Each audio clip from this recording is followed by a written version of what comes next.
आज शनि प्रदोष जीवन को सुख देने वाली, संतान समृद्धि वैभव देने वाली, निवेदन है आपसे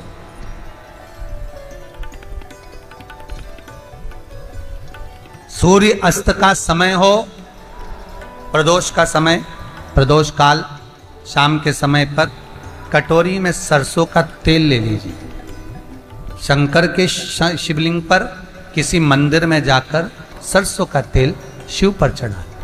तेल चढ़ते समय शंकर के शिवलिंग पर त्रिपुंड बना दें। ये एक उंगली, चीटी उंगली के पास वाली उंगली शंकर के शिवलिंग पर टच कर कर रखें और अपनी मनोकामना पूर्ण कहें।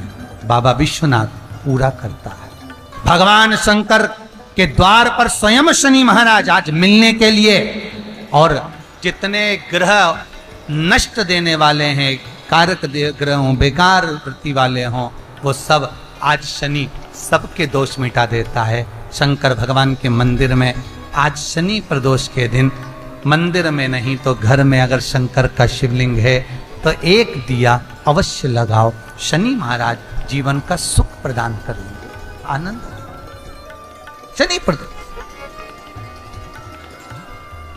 मान लो कोई व्यक्ति पैसे खाकर चले गया, नहीं दे रहा है, तो शास्त्र कह रहा है भगवान शंकर के मंदिर में शमी का पत्र, शमी का पत्ता, शमी पत्र, शंकर के मंदिर में काली तिल्ली के साथ में शमी पत्र, शनि प्रदोष सुख का दिन।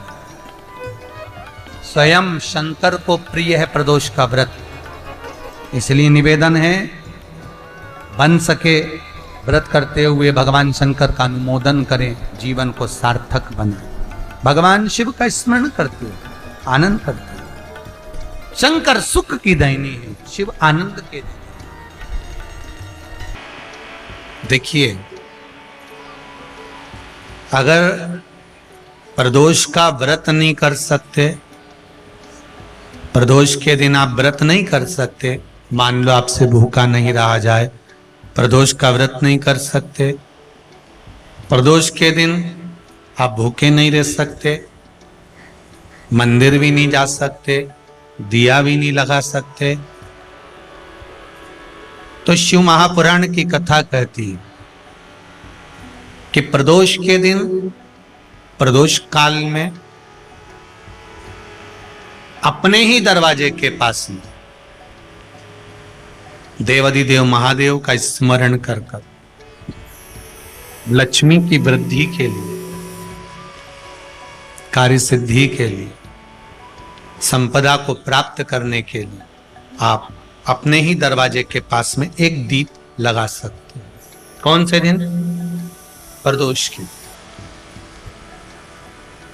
एक बात और अच्छे से समझ लीजिए, जो बच्चे चिड़चिड़े होते हैं, चाहे घर में बेटे हों, बहुएं हों, सास हो, ससुर हो, परिवार में छोटे छोटे बच्चे हों, चिड़चिड़ प्रवृत्ति करते हों या चिड़चिड़ा स्वभाव हो, जरा जरा सी बात में क्रोध आ जाता हो, बोलने का भान नहीं रह पाता हो, शब्दों के बाण चलते हों, तो महाराज प्रदोष के दिन, प्रदोष काल में बेलपत्री के पेड़ के नीचे एक, जो पत्ता आपके पास में हो, पान का मिल जाए तो पान का, पीपल का मिल जाए तो पीपल का, बेलपत्र का मिल जाए तो बेलपत्र का, उस पत्ते पर मात्र थोड़ा सा शहद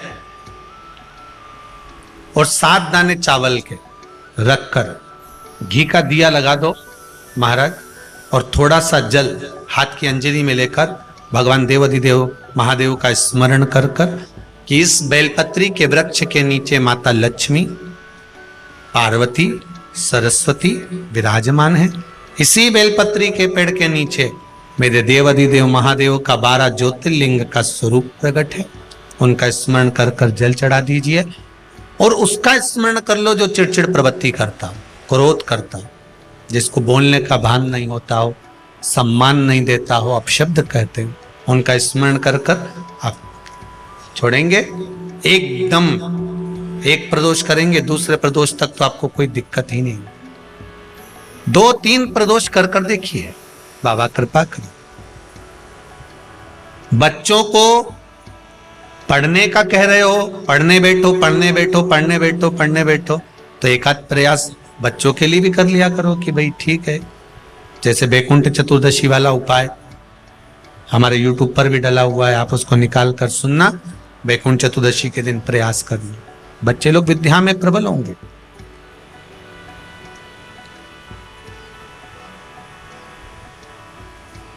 शिव उपासना का जो फल है वह 1000।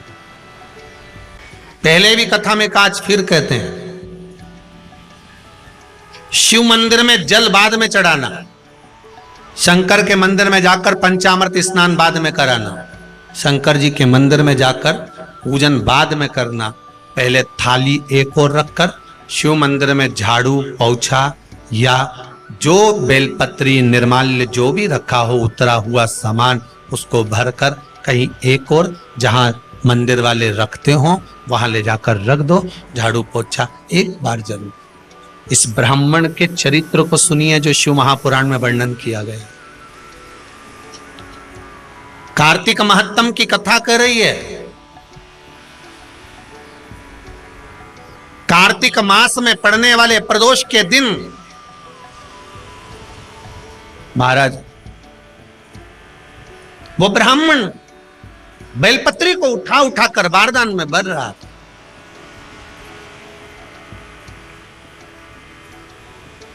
पूजन करने से पहले सबसे पहले सफाई का ध्यान रखना और एक विश्वास रखना, आप मंदिर की सफाई नहीं कर रहे हो। फिर निवेदन करूंगा, आप मंदिर की झाड़ू नहीं लगा रहे हो, आप मंदिर की सफाई नहीं कर रहे हो, आप मंदिर में पोछा नहीं लगा रहे हो।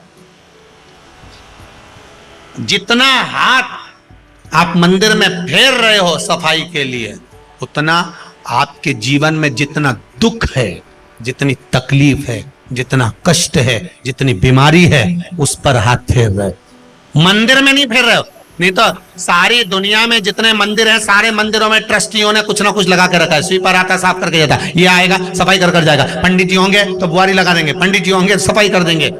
उन्होंने तो पंडित जी को बोल के रखा है कि साफ कर दो, पंडित जी करते भी हैं। पर पहला फर्ज आपका है कि आप मंदिर में आए हो तो पहले आप सफाई करो। क्यों? क्योंकि हम उसका द्वार साफ रखें। आज के समय में तो एक नियम हो गया साहब कि मंदिर में जाते हो तो मंदिर के दरवाजे पर चप्पल उतार के जाते हो। नहीं तो शास्त्र रीति तो ये कहती है कि मंदिर में भगवान सामने बैठा है तो उसके सामने चप्पल भी नहीं उतरना चाहिए। तो कई लोग कहते हैं मंदिर के अंदर थोड़ी ना उतार, हम तो जीने से भी बाहर, एकदम गेट के बाहर वहां उतार, पर सामने तो है ना, सम्मुख में तो है। तुम्हारे यहां अगर 4 लोग दिवाली मिलने आते हैं ना तो तुमने चप्पल रखने का भी स्टैंड बनाकर रखा है। साइड में उतारिए, दहली पर मत उतार देना, थोड़ा साइड में उतारो। सामने से सब आते जाते रहते हैं, सामने उतारो, सम्मुख में क्यों उतार रहे हो?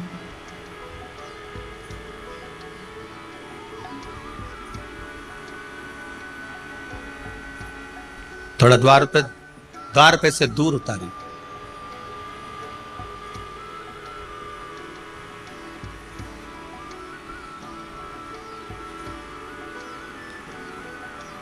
अभी तो कुबेरेश्वर धाम में काम चल रहा है। आप लोग जो दान दे रहे हो, आपके दिए हुए दान से निर्माण चल रहा है। अभी तो आप पहनकर जूता चप्पल भी अंदर आ जाते हो। भले दूसरे मंदिरों में चप्पल पहनकर हमने देखा है, आधिकाधिक मंदिरों में, ब्रजभूमि पर भी बहुत मंदिरों में लोग अंदर जूता पहनकर चले जाते हैं, पर जब तक बाबा नहीं बैठा तब तक तो आप पहनकर आ रहे हो। जिस दिन बाबा कुबेरेश्वर धाम में आकर बैठ गया उसके बाद वो दोनों गेट पर चप्पल बाहर ही रहेगी। आओ आप, कंकर से शंकर, शंकर जब शरीर से लगेगा तब सुख भोगोगे, आनंद भोगोगे, सुख की प्राप्ति। अपने द्वार पर भी कितना सुंदर लिखा है भविष्य पुराण के अंतर्गत, और विष्णु पुराण में भृगु बाबा का चरण का चिन्ह भगवान विष्णु की छाती पर रहा। भगवान विष्णु की छाती पर भृगु बाबा के चरण का चिन्ह रहा।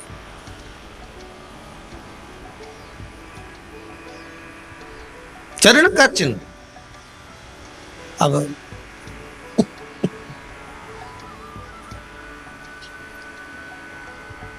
भविष्य पुराण में लिखा है कि अगर हम मंदिर के द्वार पर घर के चौखट के एकदम सामने चप्पल उतार देते हैं, 7 बार दिन भर में से, कितनी बार?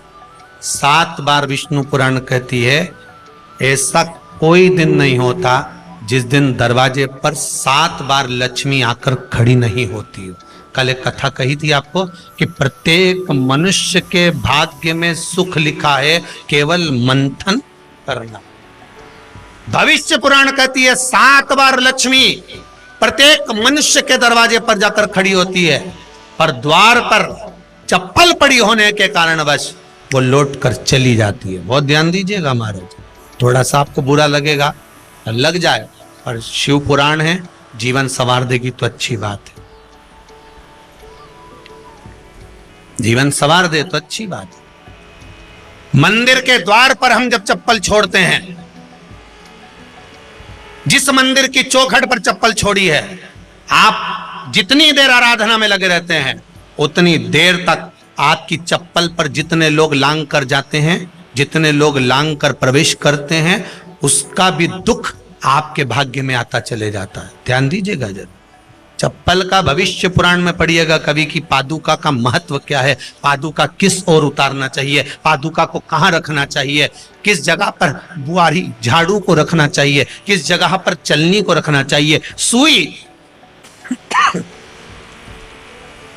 उस सुई को जिस हाल में सब बैठते हैं उस हाल में क्यों रखा जाता? सुई तो इतनी सी है, पर जिस हाल में सब बैठते हैं उस हाल में ना तो झाड़ू रखते हैं, उस हाल में ना चलनी रखते हैं। भैया क्यों नहीं रखते?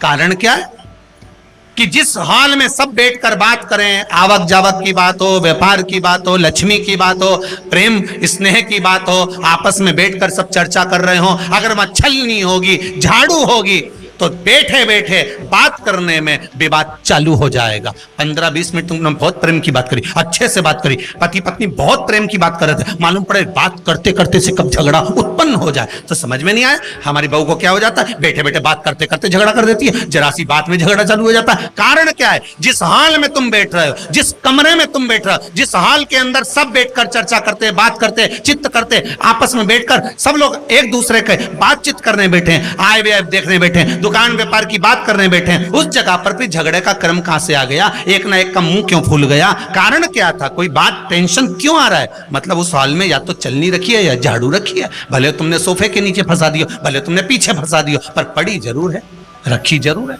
कहीं ना कहीं पड़ी होगी।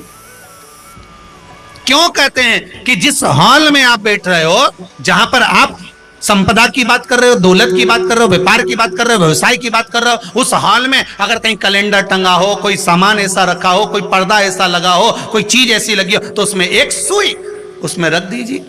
क्यों कहते हैं? हमारे यहां दूल्हा भी जाता है ना, तो उसका जो साफा बनता है या जूता उसको पहनाते, उस तक में पिन टच करके भेज देते हैं। बोलो सही है कि गलत है?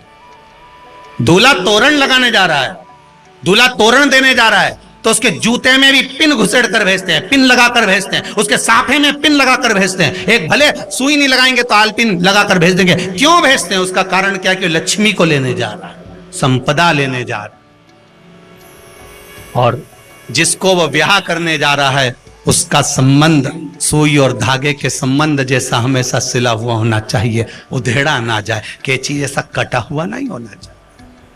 एक एक प्रमाण को जरा देखो तो। पर दुनिया के लोग कहते हैं साहब हमारे यहाँ तो सुख नहीं है, शांति नहीं है। शांति तुमने भंग करी, कोई दूसरा भंग करा। चप्पल उतार दी दरवाजे पर, मंदिर के द्वार पर। हम तो यहाँ तक कहेंगे पशुपति व्रत करने जा रहे हो, पशुपति व्रत को धारण करने जा रहे हो, एक सोमवार मत पहनो चप्पल। जब मंदिर जा रहे हो तब दिन भर पहनो, मंदिर जाओ मत पहनो। कोई जरूरी है कि मंदिर पहनने चप्पल पहनना जरूरी है? मत पहनो। मंदिर के द्वार पर जहां भगवान विराजे हैं उसके द्वार पर अगर आपने चप्पल उतारी है, आप तो अंदर चले गए, पर जितने लोग लांग रहे हैं उसका मालूम, उसका स्मरण कितना कितना गया। छाता, चप्पल, आसन, मांग का टीका, इसका भी वर्णन पहले कर चुके हैं कथाओं में, आप लोगों ने सुना हो। छाते का भी वर्णन किया। किसी का छाता बारिश में तुम लेकर आ गए, पानी गिरने लगा, जी जी तुम्हारा छाता देना, छाता तो लेकर आ गए, पर जितने दिन तुम्हारे घर में रखा हुआ है उतना दिन तक हिसाब लगा कर रखना कि 15 दिन रखा तो तैयारी रख लेना, 15 दिन में कितने घंटे हुए, कितने घंटे कितने पल, उतना आपको दुख भोगना पड़ेगा। दूसरे का छाता आया, इसलिए कोई प्राण छोड़ता है, मरता है, तो उसके पद में यही सब चीजें देना पड़ती। क्या क्या बोलते जाओ, छाता, चप्पल, आसन, माला, सब देना पड़ता है। बोलो देते कि नहीं देते? तो क्यों देना पड़ता है? छाता क्या काम का कि छाता देना पड़ेगा? क्या व्यक्ति 24 घंटे क्या धूप में रहता था कि पानी में रहता था जो छाता देना पड़ेगा? चप्पल क्यों देना पड़ेगा? किस लिए देना पड़ेगा? उसका शास्त्र प्रमाण।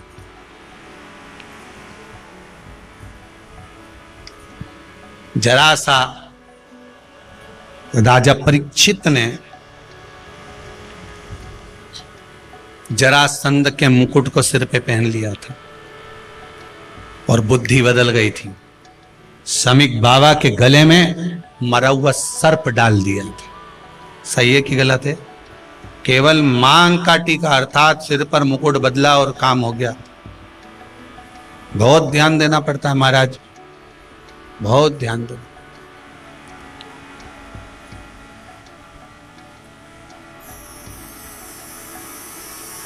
तुम्हारी चप्पल कोई ले गया, तुम रो रही, किसी ने पूछा क्या हो गया? मेरी चप्पल कोई ले गया था, फिर मैं दूसरे की ले गई। तुम्हारी कोई दूसरा ले गया, तुम दूसरे की ले।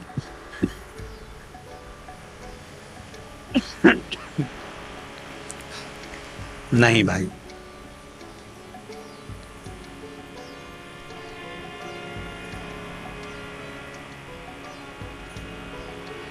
उसको प्राप्त करने के बहुत तरीके हैं। एक सत्य बात कहें, 7 बार लक्ष्मी प्रतिदिन मनुष्य का द्वार झांकने के लिए आती है। ऐसा कोई दिन नहीं जाता जिस दिन तुम्हारा भाग्य भगवान पलटने के लिए नहीं बैठा हो। वो तो इंतजार करता है कि ये गेंद फेंके और मैं चौका छक्का लगा दूं। वो कहते हैं ना, 1 ओवर में कितनी गेंद फेंकते हैं? जम के बोलो। अरे 1 ही फेंकते हैं। 1 ओवर में कितनी गेंद फेंकते हैं? 1। वही गेंद बार बार फेंकते हैं ना, गेंद तो 1 ही है नहीं। वो तो बार बार गिना या तो 6 बार गिना, तो फेंकी तो 1 ही है कि बदल बदल के फेंक दी, पीली नीली हरी गुलाबी? नहीं, 1 ही है।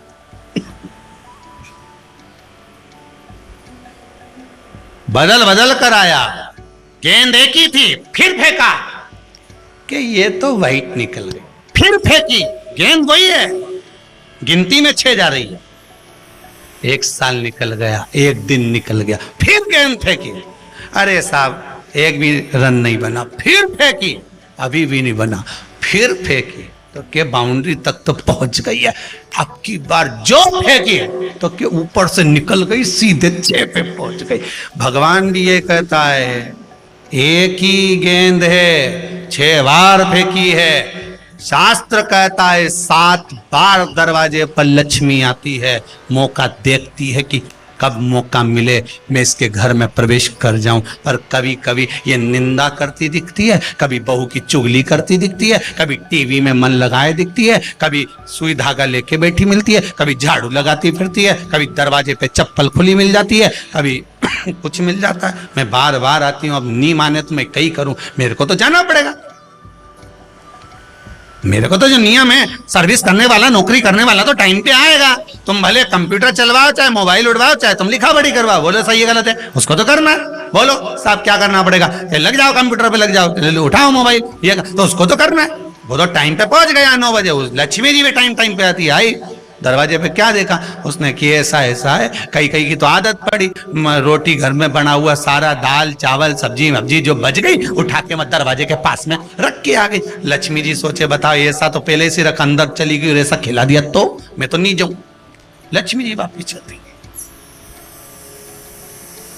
कई लोगों की आदत आटा छना हुआ, ऊपर की जो चापड़ चापड़ थी, उनने कहा गाय खा के चली जाएगी, ओटला पे पटक के आ गए। लक्ष्मी जी इतने में आई कि चापड़ तो यहाँ पटक के चली गई, मैं काय को जाऊं, छलनी में से जा उधर नहीं जाऊं। कितना कितना कहा है महाराज, केवल एक दिन का इंतजार रहता, दिवाली आए लक्ष्मी जी महाराज घर आएगी ने, लीप लिया ने, पोत लिया ने, मांडना भी मांड लिया, लक्ष्मी जी का पाँव भी मांड लिया ना, कमल का फूल भी मंगवा लिया, गेंदा की माला भी बुलवा ली, सारी गेंदा वेंदा की माला दरवाजे पे भी लगा दी, चौक मोक पूर के बेटी इंतजार में, लक्ष्मी जी आएगी, लक्ष्मी जी आएगी। लक्ष्मी जी बोली मैं तो रोज आऊं री जी, मैं तो रोज आऊं, पर कहीं करूं थारी बुद्धि काम नहीं करे, मैं कहीं करूं मैं तो। फिर के लक्ष्मी मैया अब की बार आ गई तो जाजे मती रही, बड़ी तकलीफ में हूं। लक्ष्मी जी बोली नहीं जाना तो पड़ेगा, दिवाली का दिन है, हमारे 10 के घर जाना पड़ता है, बड़ी मुश्किल से तो गुजिया पपड़िया मिलता है, नहीं जाऊंगी तो अच्छा नहीं लगेगा, तो जाना तो पड़ेगा, पर रोज आऊंगी, प्रतिदिन आऊंगी। तू अगर मुझे रोक सकती है और अपने घर में बुला सकती है तो बुला ले, और आऊंगी मैं प्रतिदिन और जाऊंगी भी मैं प्रतिदिन। लक्ष्मी आती भी खूब है और जाती भी खूब है, एक जगह टिकती कभी नहीं है, बस उसको बुलाने का तरीका होना चाहिए। रोज भगवान चाहता है कि तेरा दिन फिर जाए। कथाओं में भी आप लोग बोलती हो, आंवला नवमी वगैरह की बोलना, जैसे ही का दिन फिर या, ऐसी बोलती हो ना, वो कथा कहानी सुनती हो जब, कैसे बोलते हो कहानी सुनने के समय पे, जैसे ही का दिन फिर यानी वैसा हमारा दिन फेर जे माता, ऐसा कर जे माता। तो माता जी बोले मैं तो रोज का दिन फेरूं तेरा, तो काहे के चिंता करे रही कमला, काहे चिंता करे, मैं तो रोज का फेरू, तू सुधरे तो बिल्कुल तैयारी में। ब्राह्मण बेलपत्री को भर रहा था, बेलपत्री ब्राह्मण भर रहा था। पार्वती जी ने शिव जी से कह दिया इसके पास कुछ भी नहीं है, आपका भगत है, आपका भगत है, इसके पास कुछ भी नहीं है, आप कृपा नहीं करोगे। शंकर भगवान बोले आज प्रदोष का दिन है, प्रदोष काल में ये मेरी सेवा में लगा है। सुनो पार्वती, जितनी बेलपत्र इसने उठाकर रखी है वो बेलपत्र स्वर्ण मुद्रा के बराबर हो जाएगी, तो चिंता मत कर। शिव पार्वती को कहकर चल दिए। शंकर पार्वती बात कर रहे थे, इतने में एक सेठ ने सुन लिया कि जितनी बेलपत्र भर के ले जा रहा है उतनी स्वर्ण मुद्रा हो जाएगी। बनिया ने सुन ली, सेठ ने सुन ली, तो जैसे ही शंकर पार्वती गए, सेठ जी उस ब्राह्मण के घर चले गए, 100 सोने की मुद्रा देकर कहा जितनी बेलपत्र है चढ़ी हुई मुझे दे दे, जो चढ़ी हुई बेलपत्र है वो मुझे दे दे।